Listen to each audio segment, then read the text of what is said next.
नमस्ते मेरे कहानी के साथी। स्वागत है आपका गांव की रातें में। आज की रात कुछ ज्यादा ही ठंडी है। पहाड़ों पर पाला जम चुका है और हवा में एक अजीब सा सन्नाटा तैर रहा है। आज की कहानी का नाम है पाले से ढके पहाड़ और दबी हुई सोने की पेटी। कहते हैं गांव में कि भयंकर ठंड की रातों में ही पहाड़ खुद अपने राज दिखाते हैं। मगर एक शर्त है, जो गलत नीयत से गया वो कभी लौट कर नहीं आया। तो सुनने से पहले जरा हमें भी बताइए, आप किस गांव या किस शहर से आज की ये कहानी सुन रहे हैं और वहां रात के कितने बजे हैं इस वक्त। नीचे कमेंट में जरूर लिखिएगा ताकि हमें पता चले कि गांव की रातें की ये ठंडी हवा कहां कहां तक पहुंच रही है। और अगर सच में आज की कहानी आपको अच्छी लगे तो आदेश नहीं, बस प्यार से हमारे चैनल को सब्सक्राइब कर लीजिए और बेल आइकन जरूर दबाइए ताकि हमारी कहानी सबसे पहले आपके पास पहुंच सके। वीडियो अच्छा लगे तो लाइक, शेयर और कमेंट करना न भूलिएगा। तो चलिए इस ठंडी रात में लालटेन की रोशनी के साथ शुरू करते हैं आज की कहानी, पाले से ढके पहाड़ और दबी हुई सोने की पेटी। सिर्फ गांव की रातें में पहाड़ उस रात कुछ ज्यादा ही पास आ गए थे, जैसे अंधेरे ने गांव को बाहों में भर लिया हो और फिर सुबह होने से पहले ही सफेद चादर की तरह पाला उतर आया। छप्परों की घास पर, कच्ची दीवारों की दरारों पर, पीपल की पत्तियों के किनारों पर, हर चीज पर बारीक सुइयों सा जमा हुआ। हवा चलती तो वह पाला झरझर गिरता, मानो किसी ने चुपके से नमक छिड़क दिया हो। यह धुंधिया गांव था, पहाड़ की गोद में बसा, जहां शाम जल्दी उतरती और सुबह देर से उठती। मिट्टी के घरों से धुएं की पतली लकीरें निकलती, जैसे कोई छुपकर सांस ले रहा हो। कहीं दूर से मंदिर की घंटी की एक धीमी सी आवाज आती, इतनी दूर कि लगता घंटी नहीं, किसी बूढ़े समय की हड्डियां खदखदा रही हैं। धवल सिंह उस सुबह अपनी चारपाई से उतरा तो पैरों के नीचे कच्ची जमीन भी सख्त थी। वह बाहर निकला और सांस भीतर जाते ही गले में हल्की चुभन सी हुई, जैसे ठंड ने हवा के भीतर कांटे मिला दिए हों।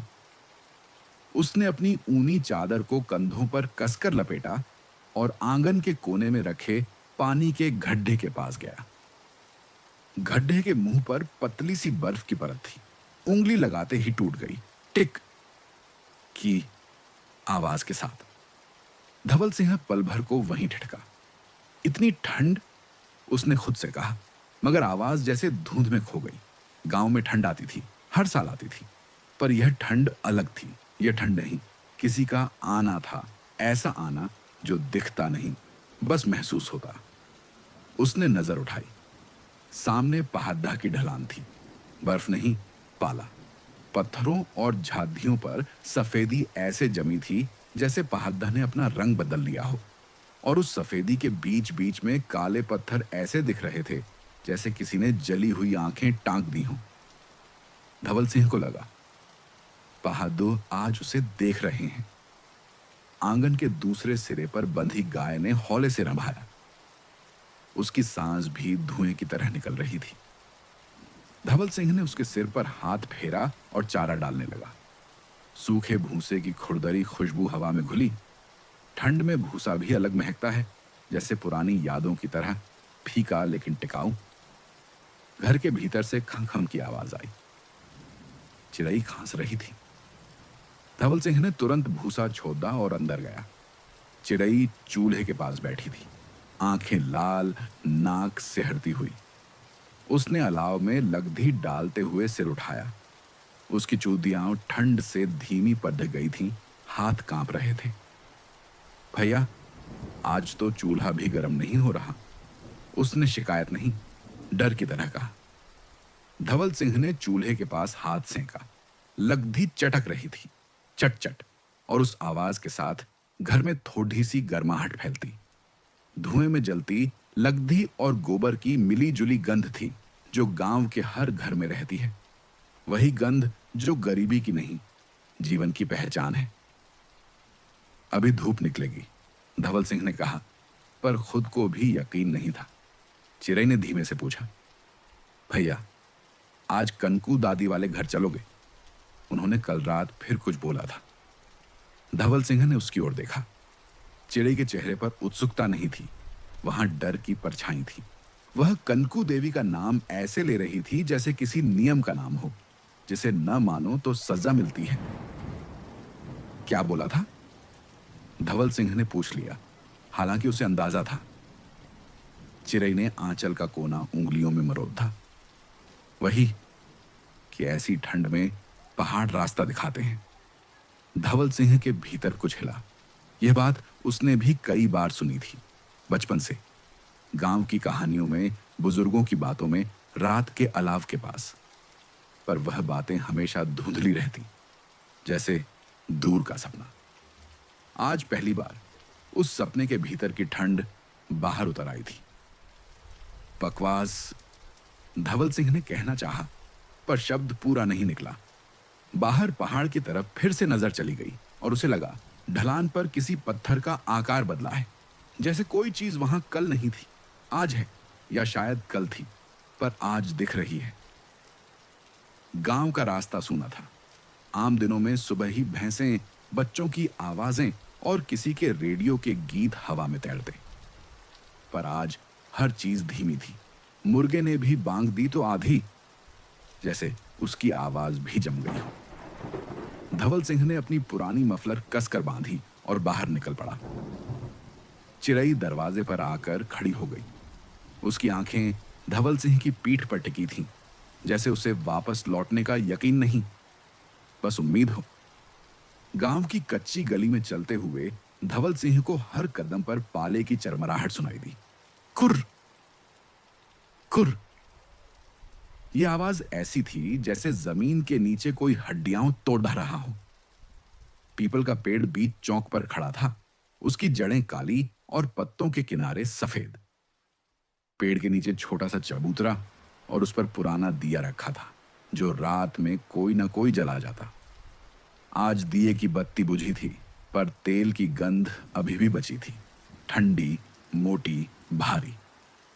कनकू देवी का घर गांव के आखिरी छोर पर था, जहां रास्ता पहाड़ की तरफ मुड़ता।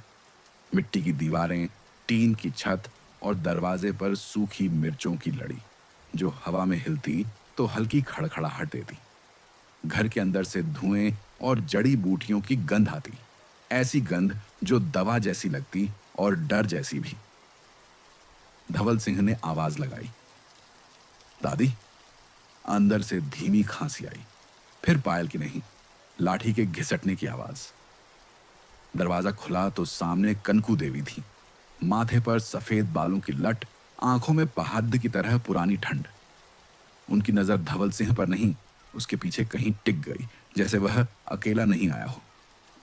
आ गया तू, उन्होंने कहा, जैसे यह आना तय था। धवल सिंह ने झुककर पैर छुए। दादी, ये ठंड आज कुछ अलग लग रही है। कनकू देवी ने हल्की सी हंसी हंसी, पर उसमें खुशी नहीं थी।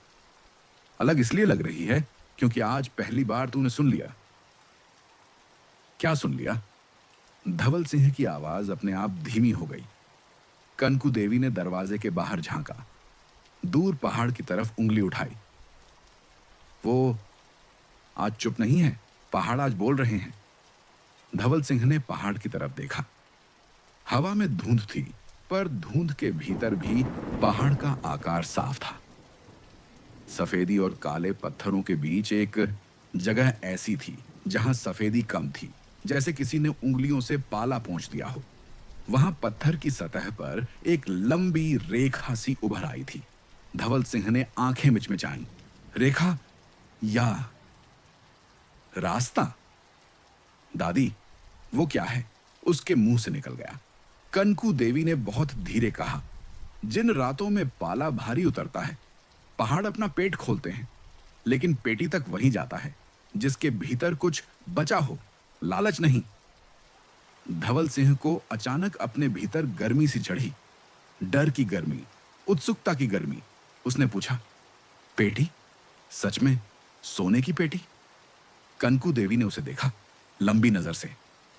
सुन धवल, पेटी सोने की हो सकती है और नहीं भी, कई बार सोना, सोने जैसा नहीं होता। धवल सिंह का गला सूख गया। बाहर हवा ने जोर मारा तो मिर्चों की लड़ी खड़खड़ा उठी। उसी खड़खड़ाहट में कनकू देवी ने एक बात और जोड़ी, ऐसी बात जो किसी कथा का पहला कील होती है। और एक बात, उनकी आवाज फुसफुसाहट जैसी थी, पर साफ। जो गलत नीयत से गया वो वापस नहीं लौटा। धवल सिंह ने धीरे से निगल लिया। उसे लगा कमरे की आग भी एक पल को ठंडी पड़ गई है। कौन कौन नहीं लौटा? उसने पूछा। कनकू देवी ने सिर थोड़ा झुकाया। उनकी आंखों में किसी पुराने दृश्य की परछाई तैर गई। भैरों को पूछ, वो देखता आया है, लौटते लोगों को भी और न लौटने वालों की खाली जगह को भी। धवल सिंह बाहर निकला तो हवा और तेज थी। धुंध का पर्दा मोटा होता जा रहा था और पहाड़ ऐसे खड़े थे जैसे कोई अदालत हो जहां फैसला अभी सुनाया नहीं गया। उसने कदम आगे बढ़ाया, फिर रुक गया। पीठ पीछे गांव था। चूल्हे की गर्मी, चिड़ई की आंखें, पीपल का चबूतरा, मंदिर की घंटी और सामने पहाड़ थे, पाले में ढका, चुप मगर बोलता हुआ। धवल सिंह के कानों में कंकू देवी की आखिरी बात रह रहकर गूंज रही थी। पहाड़ रास्ता दिखाते हैं पर नियत पहले देख लेते हैं। और उसी पल दूर पहाड़ की ढलान पर वही पतली रेखा जैसे थोड़ी और साफ हो गई, जैसे किसी ने सच में पाला पोंछकर रास्ता खोल दिया हो। शाम उतरते उतरते ठंड और गाढ़ी हो गई। दिन भर धूप निकली नहीं, बस आसमान में एक फीकी सी उजास घूमती रही, जैसे सूरज खुद भी पहाड़ों से डर गया हो। जैसे जैसे रोशनी घटी, धुंधियां गांव की गलियां और सिमटने लगी। घरों के दरवाजे जल्दी बंद हुए। मवेशियों की घंटियां भी आज धीमी रहीं और हवा में जलती लकड़ी की महक कुछ ज्यादा ही भारी हो गई। पीपल के नीचे अलाव जलाया गया था। ये कोई तय रस्म नहीं थी, पर ऐसे दिनों में लोग अपने आप खींचे चले आते थे। आग के चारों ओर बैठे चेहरे आधे रोशनी में, आधे साए में, जैसे हर इंसान अपने भीतर का आधा सच छुपाए बैठा हो। अलाव की लपटें उठती तो सूखी लकड़ी फटफट करती और चिंगारियां उड़कर अंधेरे में गुम हो जाती। धवल सिंह भी वहीं आ बैठा था। उसके घुटनों के पास आग थी, पर भीतर की ठंड वैसी ही जमी हुई। पहाड़ का दृश्य, वह साफ होती रेखा, सब उसकी आंखों के आगे बार बार लौटा था। कुछ दूरी पर भैरों बैठा था, बहुत बूढ़ा, इतना कि उसकी उम्र का अंदाजा किसी को नहीं था। पीठ झुकी हुई, आंखें छोटी लेकिन गहरी, जैसे बहुत कुछ देख चुकी हो और अब देखना छोड़ना चाहती हो। वह कम बोलता था, पर जब बोलता तो लोग आग में लकड़ी डालना भूल जाते। भैरों के पास एक पुरानी लोहे की हुक्की रखी थी। वह कश लेता तो धुआं सीधे ऊपर नहीं जाता, पहले उसके चेहरे के चारों ओर घूमता, फिर धीरे धीरे गायब हो जाता। उस धुएं में बीते समय की गंध होती थी। धवल सिंह ने हिम्मत करके कहा, भैरों काका, कनकू दादी कह रही थी। भैरों ने बिना देखे ही बात काट दी। कह रही होंगी, उसकी आवाज सूखी लकड़ी जैसी थी। आजकल पहाड़ ज्यादा बोल रहे हैं। अलाव के पास बैठे 2-3 आदमी एक दूसरे को देखने लगे। किसी ने खांस कर चुप्पी तोड़नी चाहिए, पर खांसी भी जैसे डर गई। धवल सिंह ने निगलते हुए पूछा, आपने कभी देखा है जो गए और लौटे नहीं? भैरों ने हुक्करी नीचे रख दी। आग की रोशनी उसके चेहरे पर पड़ी, झुर्रियां और गहरी हो गईं। उसकी आंखें कुछ पल तक आग में टिकी रहीं। फिर उसने दूर अंधेरे की तरफ देखा, जहां पहाड़ सिर्फ एक काली आकृति थी। देखा है, उसने कहा, और सुना भी है। कब? किसी ने धीमे से पूछा। भैरों ने उंगलियों से मिट्टी को दी। बहुत पहले नहीं, बहुत बाद भी नहीं, जब ठंड ऐसी ही थी, जब पाला सिर्फ खेतों पर नहीं, नियतों पर भी जम गया था। अलाव की आग तेज हुई, लकड़ी चटकी, कोई बच्चा मां के करीब खिसक आया। एक गया था। भैरों ने बोलना शुरू किया, पर नाम नहीं लिया। कहता था, पहाड़ों में कुछ छुपा है, सोना, पेटी, गांव की गरीबी मिटा देगा। हंसता था, डर का मजाक उड़ाता था। धवल सिंह को मोरध्वज का चेहरा याद आया। हालांकि वह अभी गांव में आया भी नहीं था।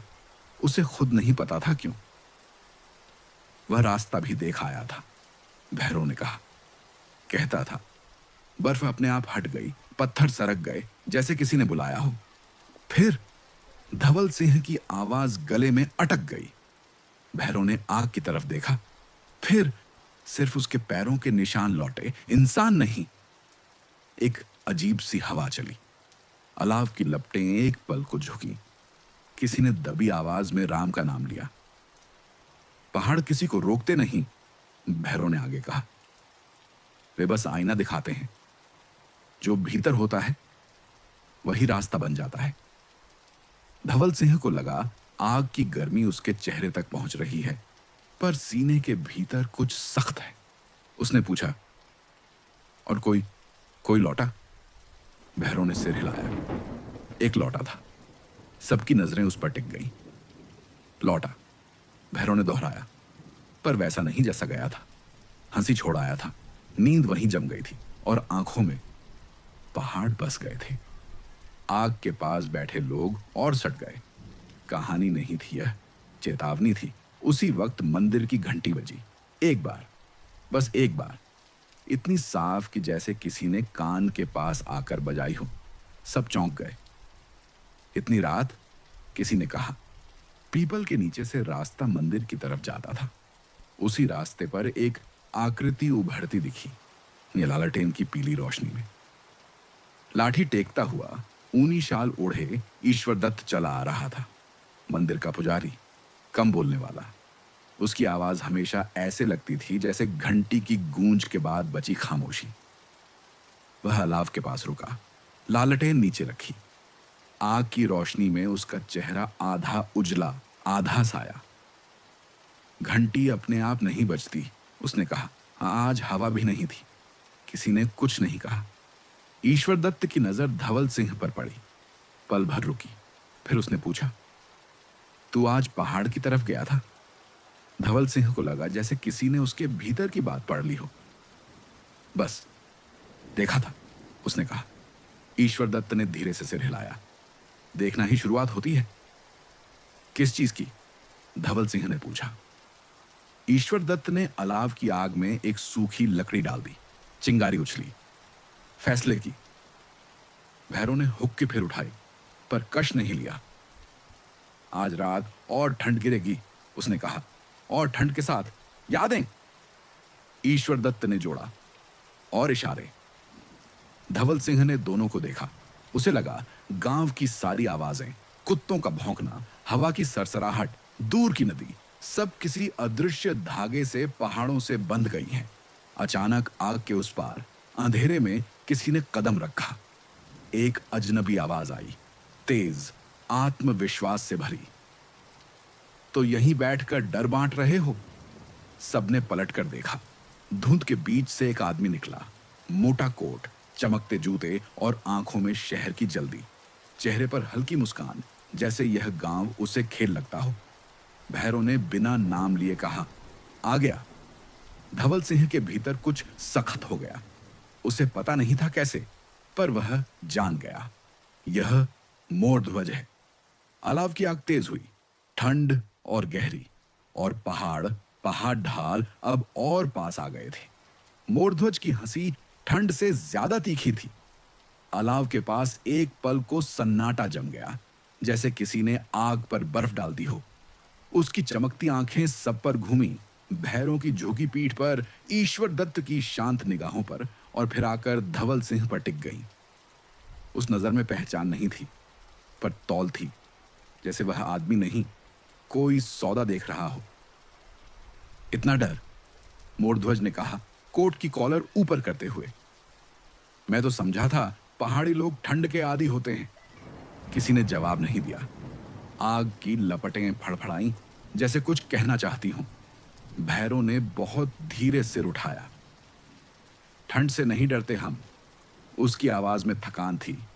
नियत की फिसलन से डरते हैं। मोरध्वज हंसा। नियत? उसने शब्द को छक्का। नियत से पहाड़ नहीं सरकते काका, ताकत से सरकते हैं। ईश्वर दत्त ने पहली बार उसकी तरफ ठीक से देखा। उसकी आंखों में कोई क्रोध नहीं था, बस वैसी ही ठंड जैसी पत्थर में होती है। पहाड़ सरकते नहीं, उसने कहा, वे रास्ता छोड़ते हैं, फर्क समझो। मोरध्वज ने कंधे उचकाए। जो भी हो, मैं रास्ता देखने आया हूं। यह सुनते ही चिड़ई, जो भीड़ के पीछे खड़ी थी, सिहर गई। उसने धवल सिंह की बांह पकड़ ली। उसकी उंगलियां बर्फ जैसी ठंडी थीं। भैया, वह फुसफुसाई, यह आदमी। धवल सिंह ने उसे चुप रहने का इशारा किया, पर उसका ध्यान खुद पहाड़ों पर अटका था। मोरध्वज का आना किसी कहानी का हिस्सा नहीं लग रहा था, वह कहानी को मोड़ने आया था। भैरव ने जमीन पर लाठी ठोंकी। रास्ता देखने से पहले सुनेगा? मोरध्वज ने मुस्कुराते हुए आग के पास बैठते हुए कहा, कहानी सुनाता हूं काका, पर जल्दी। भैरव ने उसकी बात अनसुनी कर दी।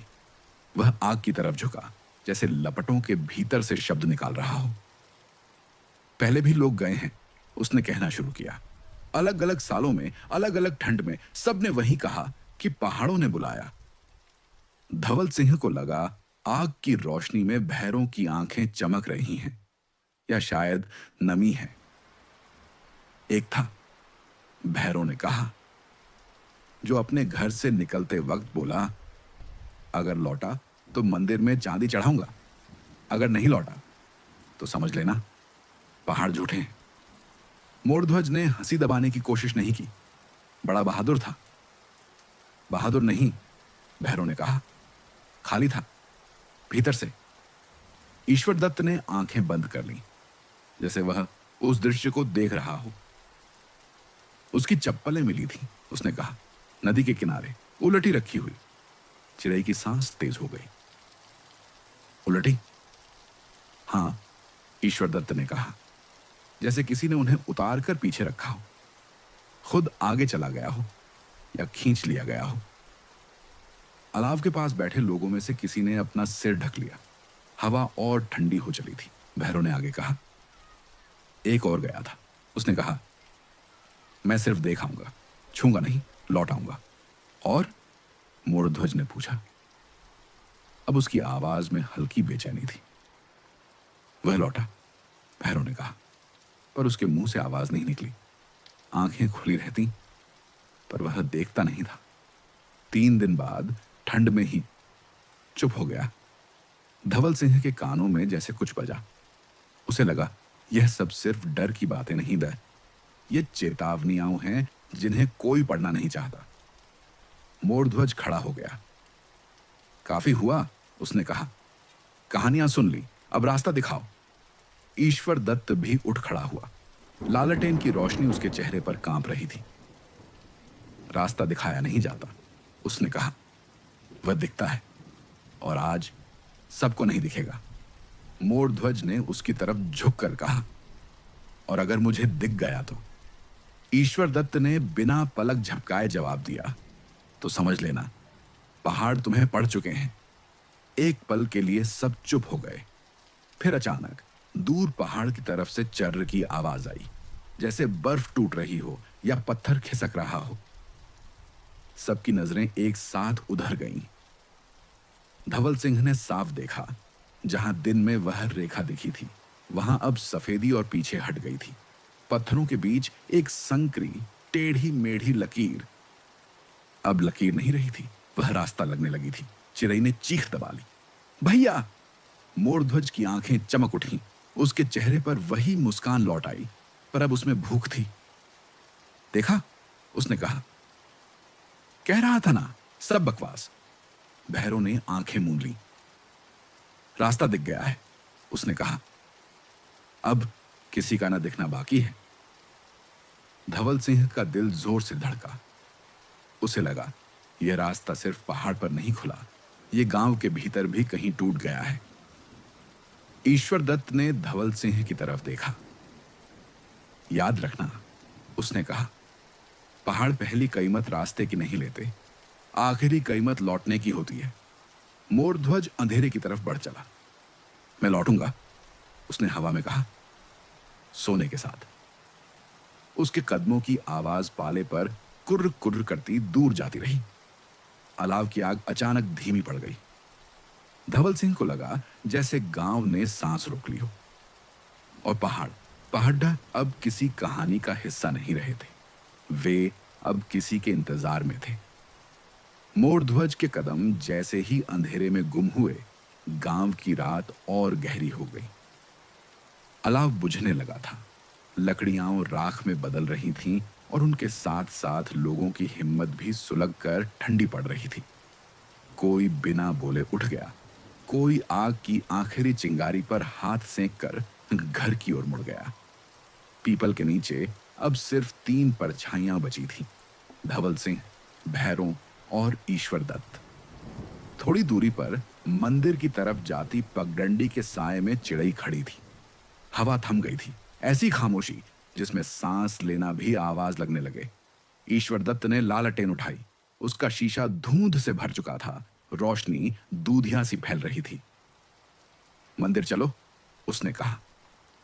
आज घंटी ने वजह से नहीं, इशारे से आवाज दी है। भैरों ने लाठी संभाली। रात बहुत आगे बढ़ गई है, उसने कहा, और पहाड़ों को रातें पसंद है। धवल सिंह कुछ बोला नहीं। उसका ध्यान दूर उस ढलान पर था जहां रास्ता खुला था। उसे लग रहा था जैसे पहाड़ों की ठंड अब उसके फेफड़ों तक उतर आई हो। वे तीनों मंदिर की ओर बढ़े। पीपल के पत्ते हवा के बिना भी हिल रहे थे, हल्के हल्के, जैसे कोई अदृश्य हाथ उन्हें छू रहा हो। रास्ते में जमी बर्फ नहीं थी, पर पाले की परत हर कदम पर चरमराती। चिड़ै पीछे पीछे आई, पर उसकी चाल डरी हुई नहीं थी, जैसे वह जानती हो कि आज रुकना किसी और तरह का डर है। मंदिर छोटा था, पत्थर का बना, ऊपर से पुराना, नीचे से और पुराना। दीवारों पर समय की दरारें थीं, जिनमें धूल नहीं, ठंड भरी थी। दरवाजे के सामने जलता दिया कांप रहा था, उसकी लौ हवा के बिना भी झुक रही थी। ईश्वर दत्त ने दिया ठीक किया। जैसे ही उसने मंदिर के भीतर कदम रखा, घंटी अपने आप हिल गई। टन, एक ही बार। पर वह आवाज बाहर तक नहीं गई, जैसे मंदिर ने उसे भीतर ही रोक लिया हो। चिड़ै ने सांस रोकी। किसी ने छुआ? उसने फुसफुसाकर पूछा। ईश्वर दत्त ने सिर हिलाया। नहीं, आज घंटी खुद याद करती है। धवल सिंह की नजर गर्भगृह पर गई। वहां कोई मूर्ति नहीं थी, सिर्फ पत्थर का पुराना चबूतरा, जिस पर सालों से दीपक जलते आए थे। धुएं और घी की मिली जुली गंध थी, ऐसी गंध जो पूजा से ज्यादा समय की लगती है। भैरों धीरे धीरे बैठ गया। उसकी सांस भारी थी। यहीं, उसने कहा, यहीं से रास्ते जाते हैं। कौन से रास्ते? धवल सिंह ने पूछा। भैरों ने मंदिर की दीवार की तरफ इशारा किया। वहां पत्थरों के बीच एक सीधी रेखा थी, बिल्कुल वैसी ही जैसी पहाड़ पर दिखी थी। पहले वह सिर्फ दरार थी, अब साफ नजर आ रही थी। चिड़ै ने उंगलियों से अपने मुंह को ढक लिया। ये तो अभी तक नहीं थी। ईश्वर दत्त ने आंखें बंद कर ली। थी, उसने कहा, पर दिखाई नहीं देती थी। धवल सिंह के भीतर कुछ कांप गया। उसे याद आया, कनकू देवी की आंखें, उनकी उंगली पहाड़ की तरफ उठी हुई। दादी ने कहा था, उसने धीमे से बोला, कि ठंड में पहाड़ पेट खोलते हैं। ईश्वर दत्त ने उसकी बात पूरी की। और मंदिर सांस रोक लेता है। भैरों ने लाठी जमीन पर टिकाई। पहले भी हुआ है, उसने कहा। जब कोई लालच लेकर चला, तब घंटी ऐसे ही बजी थी। तब क्या हुआ? चिड़ै ने पूछा। भैरों ने सिर झुका लिया। तब गांव ने एक और खाली जगह सीख ली। मंदिर के भीतर ठंड बढ़ने लगी। धवल सिंह को लगा उसकी सांस भाप बनकर रुक रही है, बाहर नहीं निकल पा रही। उसने सीने पर हाथ रखा। ईश्वर दत्त ने अचानक कहा, मोरध्वज अकेला नहीं जाएगा। तीनों ने एक साथ उसकी ओर देखा। मतलब? धवल सिंह ने पूछा। ईश्वर दत्त ने दीवार की रेखा पर हाथ फेरा। पत्थर ठंडा नहीं, जला हुआ सा लगा। रास्ता खुला है, उसने कहा। तो पहाड़ हिस्सेदारी मांगेंगे। किसकी? चिड़ै की आवाज कांप गई। गांव की, ईश्वर दत्त ने जवाब दिया। या किसी अपने की? मंदिर के बाहर अचानक कुत्तों के भौंकने की आवाज आई, एक साथ, दूर दूर से, जैसे पूरी घाटी में कोई जाग गया हो। भैरों उठ खड़ा हुआ। अब देर नहीं करनी चाहिए, उसने कहा। जो होना है वह आज की रात से शुरू हो चुका है। धवल सिंह ने बाहर झांका। पहाड़ अब दिखाई नहीं दे रहे थे। धुंध ने उन्हें निगल लिया था, पर उसी धुंध में उसे लगा जैसे किसी ने उसका नाम लिया हो। आवाज नहीं थी, बस एहसास। चिड़ै ने उसका हाथ पकड़ लिया। भैया, अगर तुम... धवल सिंह ने उसकी तरफ देखा। पहली बार उसके चेहरे पर डर से ज्यादा समझ थी। मैं कहीं नहीं जा रहा, उसने कहा। कम से कम अभी नहीं। ईश्वर दत्त ने उसकी आंखों में देखा। अभी का मतलब? आज की रात। उसी पल मंदिर की घंटी फिर हिली। टन टन। इस बार 2 बार, और दोनों बार के बीच कोई आवाज नहीं थी, सिर्फ सांसों का जमना। और दूर कहीं पहाड़ों में जैसे कोई दरवाजा और खुल गया हो। रात अब सिर्फ ठंडी नहीं थी, वह भारी हो गई थी। मंदिर से निकलते समय किसी ने पीछे मुड़कर नहीं देखा, जैसे सबको डर हो कि अगर घंटी की तरफ फिर नजर गई तो वह तीसरी बार बज उठेगी। पगडंडी पर पाले की परत और मोटी हो चुकी थी। हर कदम के साथ कुर कुर की आवाज निकलती, ऐसी आवाज जो आदमी को अपने ही चलने पर शक करा दे। ईश्वर दत्त सबसे आगे चल रहा था। लालटेन की रोशनी छोटी थी, पर रास्ता उसी के इर्द गिर्द बनता चला जा रहा था। धवल सिंह उसके पीछे था, और फिर भैरों, जिसकी लाठी अब जमीन नहीं समय पर टिकती लग रही थी। चिड़ै सबसे पीछे थी, पर उसकी आंखें आगे सब कुछ देख रही थी। मोरध्वज पहाड़ तक पहुंच गया होगा? चिड़ै ने पूछा। ईश्वर दत्त ने बिना रुके कहा। पहाड़ तक पहुंचना आसान है, लौटना नहीं। धवल सिंह ने कुछ नहीं कहा। उसकी नजर उस ढलान की दिशा में थी जहां रास्ता खुला था। उसे बार बार वही रेखा याद आ रही थी, पत्थरों के बीच उभरी, जैसे किसी ने नाखून से खींची हो। वे गांव की आखिरी झोपड़ी के पास पहुंचे। वहीं से कच्चा रास्ता पहाड़ की ओर चढ़ता था। दिन में वह रास्ता बस एक सूखा मोड़ लगता था। आज वह कुछ और ही था, पाले के नीचे दबा हुआ, पर साफ।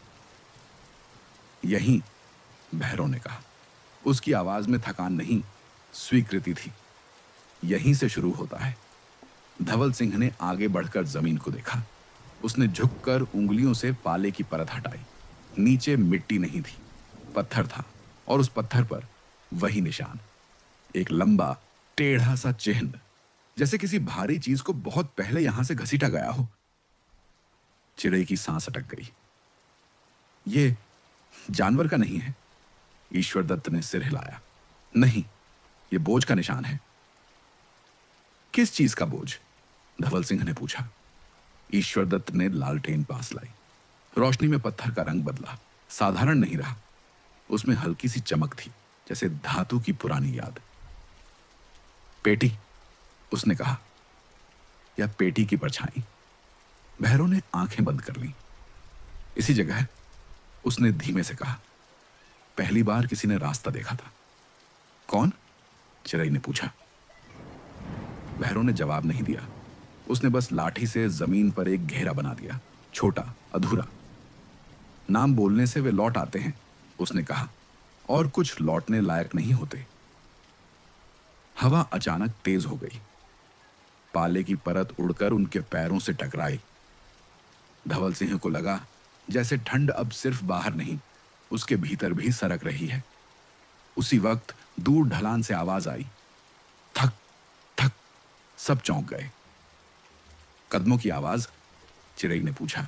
ईश्वर दत्त ने कान लगाए। नहीं, उसने कहा, यह पत्थर की आवाज है। फिर वही आवाज, और इस बार थोड़ी साफ, जैसे कोई भारी चीज पहाड़ से नीचे खिसक रही हो, या कोई उसे खींच रहा हो।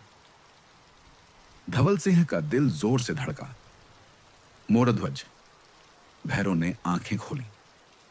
अभी नहीं, उसने कहा। पहाड़ पहले दिखाते हैं, फिर लेते हैं। धवल सिंह ने बिना सोचे एक कदम आगे बढ़ाया। चिड़ई ने उसका हाथ पकड़ लिया। मत जाओ, उसने कहा। अभी नहीं। धवल सिंह रुका। उसके भीतर दो आवाजें थीं। एक कह रही थी, देख आओ। दूसरी कह रही थी, यहीं रुको। और इन दोनों के बीच कहीं पहाड़ चुपचाप मुस्कुरा रहे थे। ईश्वर दत्त ने अचानक जमीन पर घुटना टेक दिया। उसने लालटेन रखी और दोनों हाथों से पाले को हटाने लगा। नीचे पत्थर पर कुछ उभरा हुआ था, एक छोटा सा निशान, गोल और गहरा। यह क्या है? धवल सिंह ने पूछा। ईश्वर दत्त ने उंगली से उसे छुआ, तुरंत हाथ खींच लिया। गरम है, उसने कहा। गरम? चिड़ई चौंकी। इतनी ठंड में?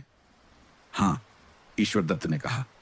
जहां सोना पड़ा रहता है वहां ठंड टिकती नहीं, भैरव ने धीरे से कहा। या जहां लालच ने सांस ली हो।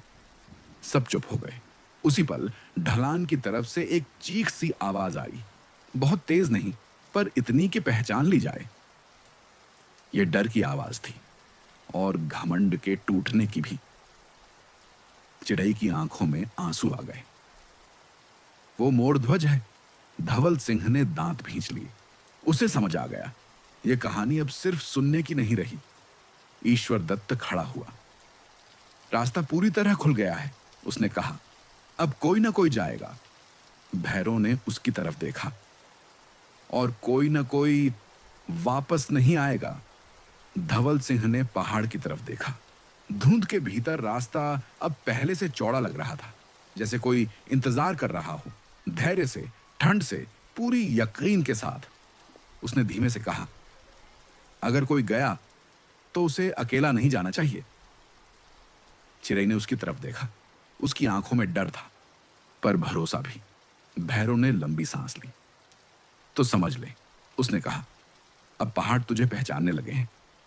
और उसी पल पाले के नीचे दबा वह निशान जैसे थोड़ा और उभर आया हो। रात का आखिरी पहर था, पर नींद गांव से बहुत दूर थी। धुंधिया अब पूरी तरह सिमट चुका था, जैसे कोई अदृश्य हाथ उसे पहाड़ की मुट्ठी में भर रहा हो। घरों की खिड़कियां बंद थीं, पर भीतर जलते दियों की लौ कांप रही थी। कुत्ते भौंक भौंक कर चुप हो जाते, जैसे किसी ने उन्हें भी समझा दिया हो कि आज ज्यादा बोलना ठीक नहीं। धवल सिंह अब भी उसी जगह खड़ा था। पाले के नीचे उभरा निशान, ढलान से आती पत्थरों की आवाज और वह चीख सब उसके भीतर गूंजते रहे। उसने एक बार चिड़ई की तरफ देखा। उसकी आंखों में सवाल थे, पर कोई शब्द नहीं। ऐसे सवाल जिनके जवाब देने की हिम्मत आज किसी में नहीं थी। भैरव ने चुप्पी तोड़ी। मोर ध्वज वापस नहीं आएगा, उसने कहा, जैसे मौसम बता रहा हो। कम से कम वैसा नहीं। ईश्वर दत्त ने सिर झुकाया। पहाड़ ने उसे रास्ता दिखाया, उसने कहा, पर उसे पढ़ भी लिया।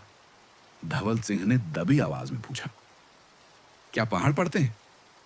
ईश्वर दत्त ने लालटेन की लौ को देखा। वे सुनते हैं, उसने कहा, और जो भीतर चलता रहता है वही ऊपर रास्ता बन जाता है। हवा फिर चली। इस बार उसमें एक अलग सी गंध थी, ठंडी धातु और जली मिट्टी की मिलीजुली। भैरव ने नाक सिकोड़ कर सूंघा। यह गंध पहले भी आई थी, उसने कहा, जब बाहर का आदमी आया था। बाहर का? चिड़ई ने पूछा। भैरव ने गांव की ओर इशारा किया। जो यहां का नहीं होता वह पहाड़ को सामान समझता है, और पहाड़ सामान नहीं होते। उसी समय नीचे की गली से आवाज आई, तेज, घबराई हुई और शहर की जल्दबाजी से भरी। अरे कोई है? चारों चौंक गए। धवल सिंह ने आगे बढ़कर देखा। धुंध के बीच से मोरध्वज नहीं, पर उसकी आवाज आ रही थी, टूटी हुई, हांफती हुई। यहां कोई है? आवाज फिर आई, अब और पास। चिड़ई ने धवल सिंह का हाथ पकड़ लिया। भैया, वह। भैरव ने आंखें मूंद ली। रास्ता उल्टा खुला है, उसने कहा। जब ऐसा होता है तो आदमी अपनी आवाज पहले भेज देता है। ईश्वर दत्त ने लालटेन ऊंची की। रोशनी धुंध को चीरती हुई आगे बढ़ी और तभी मोरध्वज दिखाई दिया। वह अकेला नहीं था, पर साथ में कोई दिख भी नहीं रहा था। उसके कपड़े फटे थे, जूते मिट्टी और पाले से सने। माथे पर पसीना था जो ठंड में भी जम नहीं रहा था। उसकी आंखों में वह चमक नहीं थी, वहां अब सिर्फ घबराहट और हड़बड़ी थी। रास्ता, वो रास्ता, वह हांफते हुए बोला। वो बदल गया। धवल सिंह ने एक कदम आगे बढ़ाया। तुम कहां तक गए थे? मोरध्वज ने उसकी तरफ देखा, जैसे अब पहली बार किसी इंसान को पहचान रहा हो। बहुत अंदर, उसने कहा, जहां पत्थर गर्म थे और जमीन सांस ले रही थी। चिड़ई कांप गई। पेटी? ईश्वर दत्त ने पूछा, सीधी आवाज में। मोरध्वज ने हंसने की कोशिश की, पर हंसी गले में टूट गई। पेटी? हां, उसने कहा। मैंने उसे छुआ। पैरों की उंगलियां लाठी पर कस गई। फिर? मोरध्वज ने अपने हाथ दिखाए। उंगलियों पर काले निशान थे, जैसे किसी धातु ने उन्हें जला दिया हो। वो गर्म थी, उसने कहा। इतनी गर्म कि ठंड याद नहीं रही। ईश्वर दत्त ने आंखें बंद कर लीं। और फिर? मोरध्वज की सांस तेज हो गई। फिर पहाड़ हिलने लगे, रास्ता पीछे से बंद हुआ और आवाजें। किसकी? धवल सिंह ने पूछा। मोरध्वज ने चारों ओर देखा। मेरी, उसने कहा।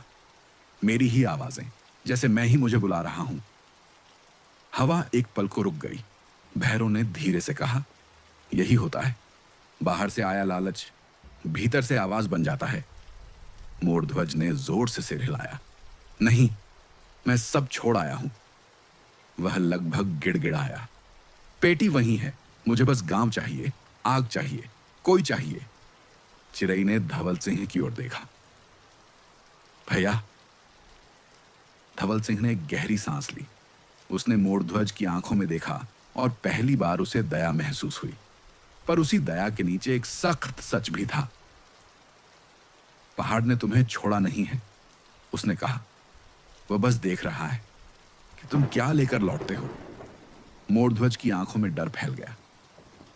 मैं कुछ नहीं लाया, उसने कहा। ईश्वर दत्त ने धीरे से कहा, यही सबसे भारी चीज होती है। उसी पल दूर ढलान से फिर थक थक की आवाज आई। अब पहले से पास, जैसे कोई चीज नीचे आ रही हो, बिना रुके। भैरव ने लाठी उठाई। अब फैसला होगा, उसने कहा। या गांव का या पहाड़ का।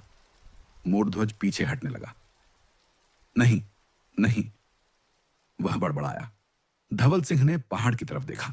धुंध के भीतर रास्ता फिर चमका और इस बार वह सीधा मोरध्वज की ओर खुला।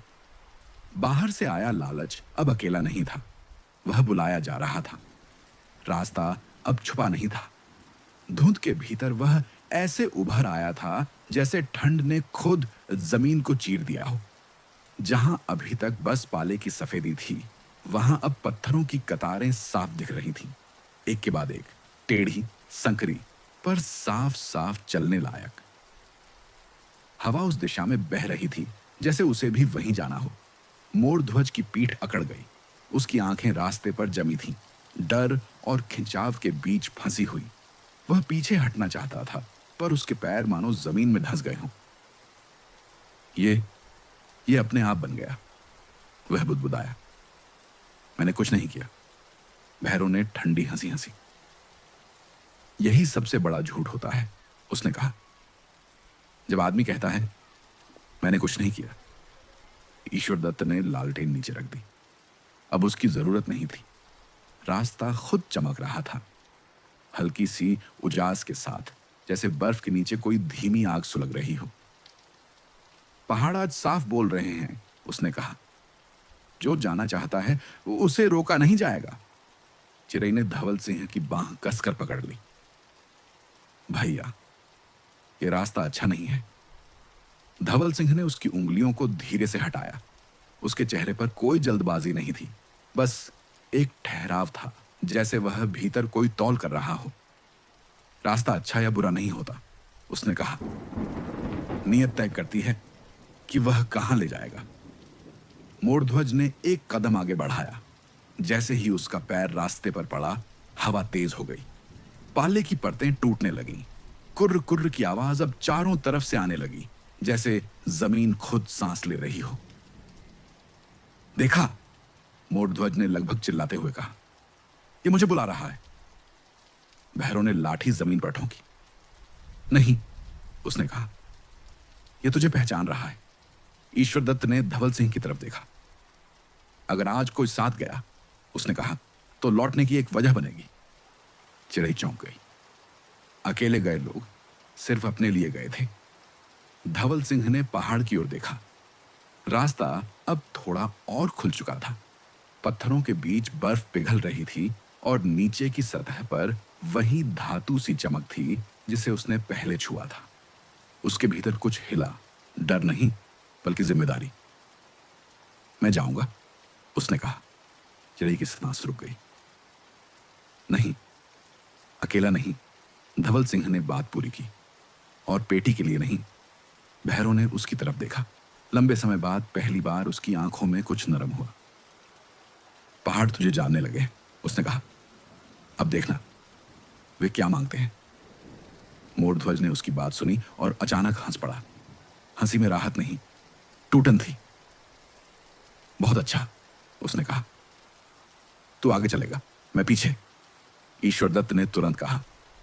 नहीं, लालच पीछे नहीं चलता, वह हमेशा आगे निकलना चाहता है।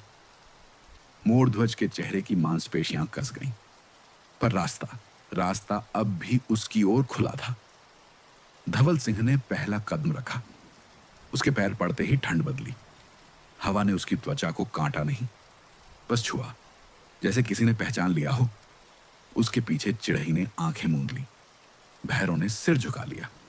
ईश्वर दत्त ने बिना मंत्र बोले हाथ जोड़ लिए। 3 कदम, 4 कदम, और तभी रास्ते के किनारे जमी बर्फ अपने आप खिसक गई। नीचे कुछ उभरा। लकड़ी नहीं, पत्थर नहीं, धातु का कोना। पुराना, जंग लगा, पर साफ।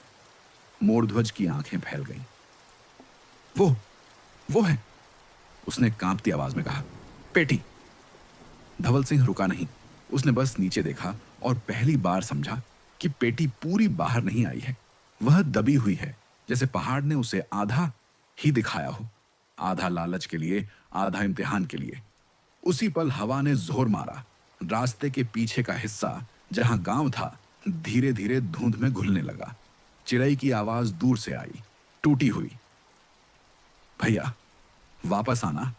धवल सिंह ने पीछे नहीं देखा। उसने बस इतना कहा, अगर पहाड़ ने रास्ता दिखाया है तो लौटने का रास्ता भी वही बताएगा। और रास्ता अब पूरी तरह खुल चुका था। रास्ते के भीतर कदम रखते ही दुनिया बदल गई। धुंध पीछे रह गई थी, जैसे किसी ने उसे पर्दे की तरह गिरा दिया हो।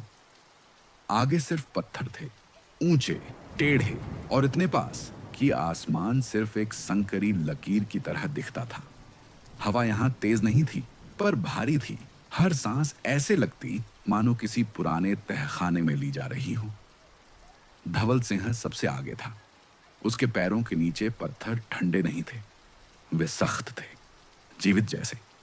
हर कदम के साथ एक हल्की सी गूंज उठती जो लौटकर उसके सीने से टकराती। उसके पीछे मोरध्वज था, चुप, असामान्य रूप से चुप। उसकी आंखें अब पेटी की चमक पर नहीं, रास्ते की दीवारों पर टिकी थीं। यहां आवाज मत करना, धवल सिंह ने धीमे से कहा। क्यों? मोरध्वज ने फुसफुसाया। धवल सिंह ने चलते चलते जवाब दिया, क्योंकि यहां आवाजें लौट कर आती हैं। मोरध्वज कुछ नहीं बोला। थोड़ा आगे बढ़ते ही रास्ता संकरा हो गया। दीवारों पर बर्फ नहीं थी, बस नमी और समय की परत। कहीं कहीं पत्थर ऐसे चमक रहे थे जैसे किसी ने उन्हें भीतर से पॉलिश कर दिया हो। मोरध्वज ने एक पत्थर को छुआ, तुरंत हाथ खींच लिया। ये गर्म है, उसने कहा। पहाड़ों में गर्मी नीचे रहती है, धवल सिंह ने कहा, वहां जहां चीजें छुपाई जाती हैं। रास्ता मुड़ता गया, कभी ऊपर चढ़ता, कभी अचानक नीचे उतरता। यहां कोई सीधा रास्ता नहीं था, जैसे पहाड़ जानबूझकर दिशा बदल रहा हो। अचानक मोरध्वज रुक गया। तुम्हें सुनाई दे रहा है? उसने पूछा। धवल सिंह ने कान लगाए। पहले कुछ नहीं, फिर बहुत धीमी सी आवाज, किसी के चलने की। पर वे दोनों तो खड़े थे। यह तुम्हारे कदम है, धवल सिंह ने कहा, जो पीछे रह गए हैं। मोरध्वज की सांस तेज हो गई। मजाक मत करो। यहां मजाक नहीं होता, धवल सिंह ने कहा। यहां सिर्फ सच चलता है। और तभी रास्ते के किनारे की चट्टान हिली। झर। मोरध्वज पीछे हट गया। क्या हुआ? धवल सिंह ने देखा। जहां चट्टान हिली थी वहां बर्फ की पतली परत टूटी और नीचे कुछ उभरा। एक चेहरा, पत्थर में जड़ा हुआ, अधूरा, आंखें बंद, मुंह आधा खुला, जैसे कोई बोलते बोलते जम गया हो। मोरध्वज की चीख निकलते निकलते रुक गई। ये क्या है? धवल सिंह ने गहरी सांस ली। ये वही हैं जिन्होंने रास्ता देखा पर लौटे नहीं। मोरध्वज की आवाज कांप रही थी। लौटे? धवल सिंह ने कहा। बस वैसे नहीं जैसे गए थे। मोरध्वज के पैरों से ताकत खिसकने लगी। मैं नहीं चाहता, मैं वापस जाना चाहता हूं। उसने मुड़कर पीछे देखा। पीछे कुछ नहीं था। धुंध नहीं, रास्ता नहीं, बस वही पत्थर, दीवारें और ठंडी चुप्पी। रास्ता कहां गया? वह लगभग रो पड़ा। धवल सिंह ने उसे देखा। पहली बार उसकी आवाज में सख्ती नहीं थी, बस साफ सच। रास्ता वही रहता है, उसने कहा। बस दिखता उसी को है जो लौटने लायक होता है। मोरध्वज की आंखों से पसीना नहीं, डर टपक रहा था। मैंने सब छोड़ दिया, उसने कहा। सोना नहीं चाहिए, बस बाहर निकलना है। धवल सिंह ने चट्टान पर हाथ रखा। वह गर्म थी। पहाड़ सौदे नहीं करते, उसने कहा। वे हिसाब करते हैं। अचानक हवा चली, इस बार तेज। पत्थरों के बीच से ऐसी आवाज निकली जैसे कोई बहुत पुराना ताला खुल रहा हो। सामने का रास्ता खुल गया और उसके बीचों बीच पेटी, आधी बाहर, आधी अब भी पत्थर के पेट में दबी। उसकी सतह जली हुई सी, पर कोनों पर वही पुरानी चमक, जैसे समय ने उसे छुआ हो पर मिटाया ना हो। मोरध्वज की आंखें चमक उठीं और उसी चमक में उसकी परीक्षा शुरू हो गई। मैं बस देख लूं? उसने पूछा। धवल सिंह ने उसकी तरफ देखा। पहाड़ पहले देख लेते हैं, उसने कहा। तू क्या लेकर आया है? मोरध्वज ने कांपते हाथ आगे बढ़ाए। जैसे ही उसकी उंगलियां वो पेटी को छूने वाली थीं, दीवार से एक और चेहरा उभरा। यह चेहरा नया था, आंखें खुली हुई, और वह मोरध्वज को ही देख रहा था। मोरध्वज चीख पड़ा। वह पीछे गिरा, पत्थरों पर फिसलता हुआ। नहीं नहीं! धवल सिंह स्थिर खड़ा रहा। पहाड़ सांस ले रहे थे और अब नीतियां पढ़ी जा चुकी थीं। मोरध्वज की चीख पत्थरों से टकराकर लौट आई, टूटी हुई, बिखरी हुई। वह पीछे गिरा पड़ा था, जैसे उसकी हड्डियां रास्ते से अलग हो गई हों। उसकी सांसें तेज थीं, पर अनियमित, कभी रुकती, कभी दौड़ पड़ती। आंखें उस चेहरे पर जमी थीं जो अभी अभी चट्टान से उभरा था और अब फिर पत्थर में घुलने लगा था, मानो पहाड़ ने अपनी बात कहकर चुप्पी ओढ़ ली हो। धवल सिंह ने पेटी की तरफ देखा। वह अब भी आधी दबी हुई थी, जैसे किसी ने जानबूझकर उसे पूरी तरह बाहर नहीं आने दिया हो। उसकी सतह से हल्की सी भाप उठ रही थी। ठंड के बीच यह भाप अस्वाभाविक थी, जैसे पेटी भीतर से सांस ले रही हो। यह जिंदा है, मोरध्वज बुदबुदाया। यह देख रही है, धवल सिंह ने शांत स्वर में कहा। नहीं, यह याद रखती है। उसने घुटना टेक कर पेटी के पास हाथ रखा। छुआ नहीं, बस पास रखा। हवा में एक अलग सी गंध फैल गई। लोहे, पुराने कपड़े और किसी जली हुई चीज की मिली जुली महक। वही गंध जो किसी बंद तहखाने में मिलती है, जहां समय रुका रहता है। इसे पूरी तरह मत खोलना, उसने कहा। क्यों? मोरध्वज ने कांपते हुए पूछा। डर लगता है? धवल सिंह ने सिर हिलाया। क्योंकि जो पूरी तरह खुलता है वह लौटने के लिए कुछ नहीं छोड़ता। पेटी के किनारे एक उभार था। कोई ताला नहीं, कोई कुंडी नहीं, बस एक गहरी दरार जैसे दो पत्थरों के बीच बनी हो। उसी दरार से हल्की सी रोशनी झलक रही थी। पीली नहीं, सफेद नहीं, बल्कि ऐसी जिसे रंग देना मुश्किल हो। मोरध्वज धीरे धीरे उठ बैठा। उसकी आंखों में अब लालच नहीं था, बस एक आखिरी उम्मीद थी। अगर इसमें सोना नहीं है, उसने कहा, तो लोग क्यों गए? धवल सिंह ने रास्ते की दीवारों की तरफ देखा, जहां अधूरे चेहरे जमे थे। क्योंकि हर कोई अपने भीतर की सबसे भारी चीज को हल्का करना चाहता है, उसने कहा। और उसे लगता है कि बाहर कुछ मिल जाएगा। मोरध्वज ने हंसने की कोशिश की, पर हंसी टूटकर गिर गई। मैंने भी यही सोचा था। पेटी के भीतर से अचानक थक की आवाज आई। दोनों सिहर गए। ये पत्थर की नहीं थी, ये किसी चीज के टकराने की आवाज थी, जैसे भीतर कुछ हिला हो। धवल सिंह ने सांस रोकी। ये जाग गई है। कौन? मोरध्वज ने पूछा। जो इसमें रखा नहीं गया, धवल सिंह ने कहा। जो खुद आकर बैठ गया। उसने धीरे से पेटी की दरार में झांका। अंदर अंधेरा नहीं था। वहां बहुत सारी परछाइयां थीं, एक दूसरे पर छड़ी हुई, उलझी हुई। कुछ हिल रही थीं, कुछ स्थिर थीं, और उनके बीच कुछ चमक रहा था। मोरध्वज आगे झुका। वो सोना है। धवल सिंह ने उसे रोका। ध्यान से देख। मोरध्वज ने आंखें मिचमिचाईं।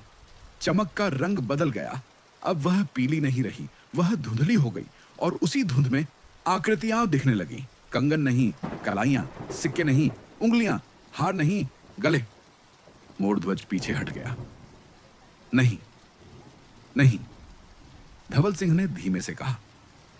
यह सोना नहीं है, यह लालच का जमा हुआ रूप है। पेटी फिर हिली, इस बार तेज। दीवारें कांप गईं। रास्ते के ऊपर से बर्फ झरने लगी, कहीं दूर जैसे पहाड़ ने कराह भरी हो। मोरध्वज घुटनों के बल बैठ गया। मुझे माफ कर दो, उसने कहा। किससे कह रहा था? यह साफ नहीं था। मैं इसे वापस छोड़ दूंगा, बस बाहर निकलने दो। धवल सिंह ने उसकी ओर देखा। बाहर निकलने के लिए भीतर से कुछ छोड़ना पड़ता है। क्या? मोरध्वज ने रोते हुए पूछा। धवल सिंह ने पेटी पर हाथ रखा। इस बार छुआ। उसकी हथेली पर गर्मी फैल गई, पर जलाई नहीं। जो तू बनकर आया है, उसने कहा, उसे यहीं छोड़। मोरध्वज की आंखें फैल गईं। मतलब?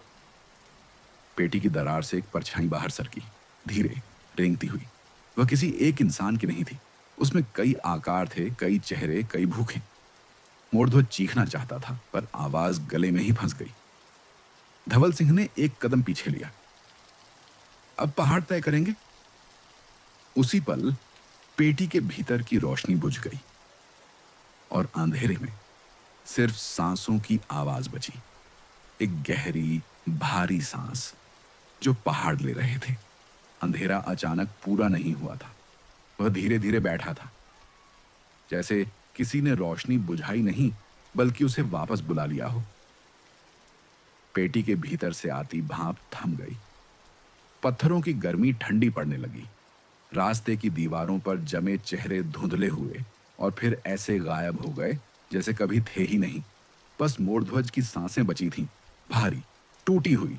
हर सांस के साथ कुछ छूटता हुआ। वह घुटनों के बल बैठा था, सिर झुका हुआ। उसके कंधे हिल रहे थे, पर रोने की आवाज नहीं थी, जैसे आंसू भी यहां आकर जम गए हों। मैं ऐसा नहीं था, उसने बहुत धीमे कहा। मैंने बस ज्यादा चाह लिया। धवल सिंह उसके सामने खड़ा था। उसकी परछाई अब रास्ते पर नहीं गिर रही थी, जैसे पहाड़ों ने उसे अपने भीतर खींच लिया हो। लालच अचानक नहीं आता, उसने कहा। वह धीरे धीरे आदमी को बदलता है, और जब आदमी पहचान खो देता है, तब पहाड़ पहचान लेते हैं। मोरध्वज ने सिर उठाया। उसकी आंखों में अब चमक नहीं थी, बस खालीपन था। अगर मैं सब छोड़ दूं, उसने पूछा, तो क्या रास्ता वापस खुलेगा? धवल सिंह ने उत्तर देने से पहले पेटी की तरफ देखा। वह अब भी आधी दबी हुई थी, पर उसकी सतह बदल चुकी थी। जहां पहले धातु की चमक थी, वहां अब बर्फ जमने लगी थी, साफ, कठोर, अंतिम, जैसे कोई चीज हमेशा के लिए ठहर रही हो। यह जगह सौदे नहीं मानती, धवल सिंह ने कहा। यह हिसाब पूरा करती है। अचानक पेटी के भीतर से एक धीमी आवाज आई, टक, जैसे किसी ने भीतर से ढक्कन बंद किया हो। मोरध्वज सिहर उठा। यह क्या कर रही है? जो बचा है उसे समेट रही है, धवल सिंह ने कहा। मोरध्वज के हाथ कांपने लगे।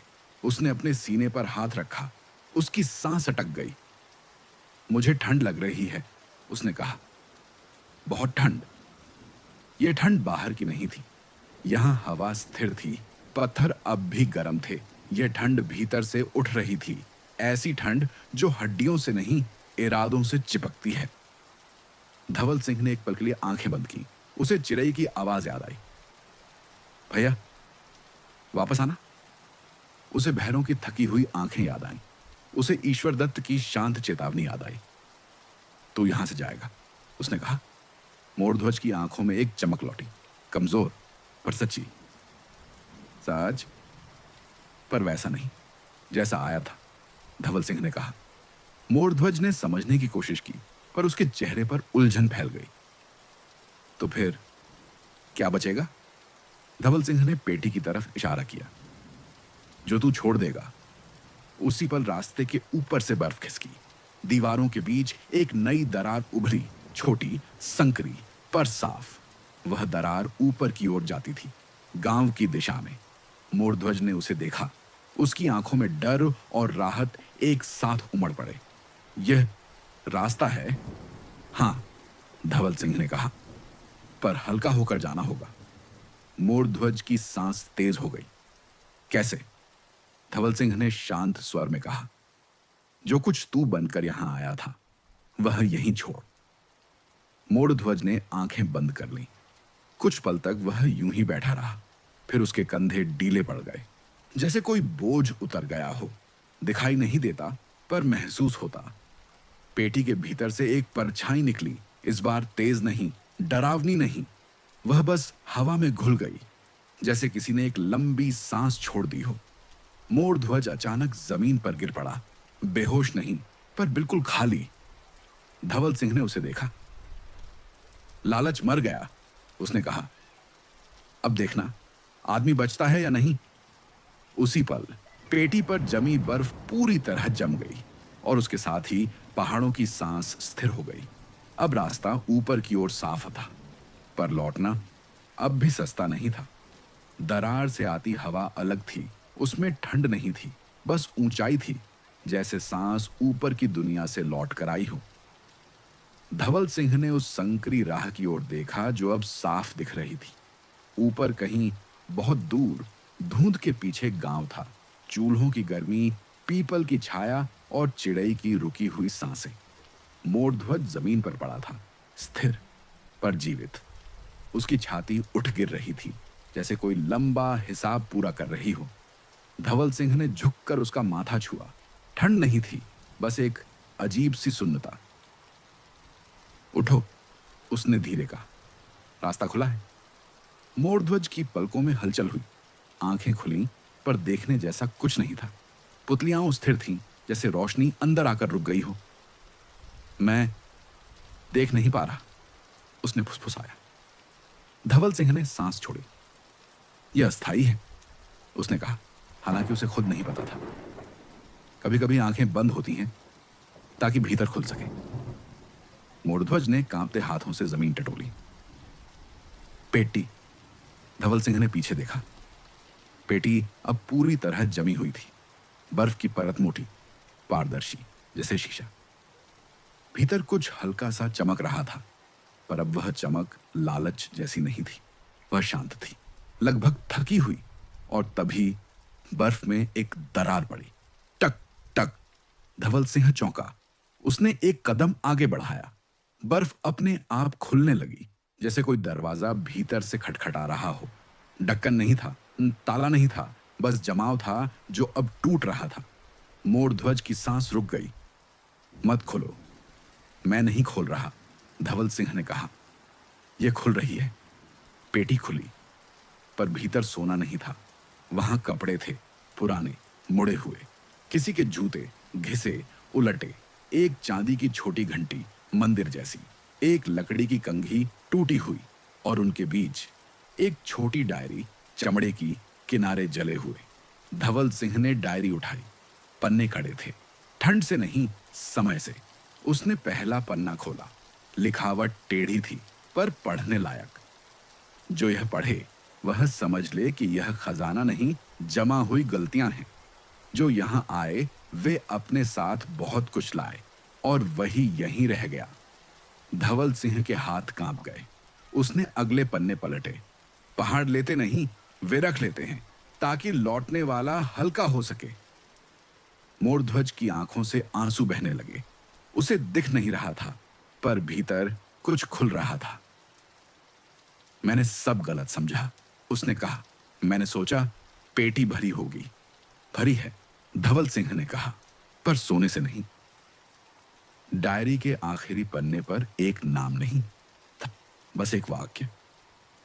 अगर कभी कोई इसे बाहर ले जाए तो समझ लेना, पहाड़ ने माफ कर दिया। उसी पल दरार से आती हवा तेज हुई। ऊपर का रास्ता और साफ हो गया। रोशनी की एक पतली धार भीतर उतरी, सीधी पेटी पर। बर्फ पिघली। पेटी हल्की हो गई, इतनी कि धवल सिंह ने उसे हिलते देखा, जैसे अब वह बोझ नहीं रही। मोरध्वज ने फुसफुसाकर पूछा, क्या क्या मैं लौट पाऊंगा? धवल सिंह ने उसकी ओर देखा। लौटोगे? उसने कहा, पर आंखें धीरे खुलेंगी, और जो दिखेगा वह तुम्हें पसंद नहीं भी आ सकता। मोरध्वज ने सिर हिलाया। मुझे बस मौका चाहिए। धवल सिंह ने उसे सहारा दिया। दोनों ने ऊपर की ओर पहला कदम रखा। पीछे पेटी की बर्फ फिर जमने लगी। डायरी भीतर ही रह गई, और पहाड़ों ने आंखें नहीं खोली। उन्होंने बस देखना बंद कर दिया। सुबह की पहली रोशनी ने रास्ता नहीं खोला, वह उसे पहचान रही थी। धुंध धीरे धीरे नीचे सरक रही थी, जैसे पहाड़ अपनी सांस बाहर छोड़ रहे हों। ऊपर की चढ़ाई अब उतनी कठिन नहीं लग रही थी। पत्थर अब सख्त थे, पर विरोधी नहीं।